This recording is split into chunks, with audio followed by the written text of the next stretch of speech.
Hello everyone, welcome to Shikha's Kitchen. A day before Kali Puja part 1 ব্লগে আমি আপনাদের সাথে অনেক কিছু শেয়ার করেছি। এটা তারই কন্টিনিউয়েশন পার্ট 2 হতে চলেছে।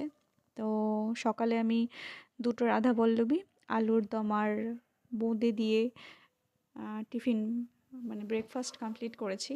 তারপরে প্রচুর কাজ ছিল যেটা অলরেডি আগে শেয়ারই করেছি, যে রান্নাবান্না সব কমপ্লিট করে কী কী ডেকোরেশন হয়েছে আপনাদের সাথে শেয়ার করেছি। তো চলুন তারপরে দেখা যাক। সব কিছু কমপ্লিট করার পরে আমি গিয়েছিলাম মায়ের কাছে, ওপরের রান্নাঘর যেখানে ঠাকুরের ভোগ রান্না হবে সেখানে দেখছি যে মা সব কিছু ধুয়ে মুছে রাখছে। সবাই খুব ব্যস্ত, সবাই দাদা বাবা মা আমি সবাই আর কি অনেক কাজ করতে হচ্ছে। তারপরে এখানে ঠাকুরের জন্যে ফল, কলা, আপেল, আম সব কিছু আর কি রাখা হয়েছে। এখানে যিনি পুজো করবেন ব্রাহ্মণ যা যা লিখে দিয়েছেন সেগুলো সবই আনা হয়েছে।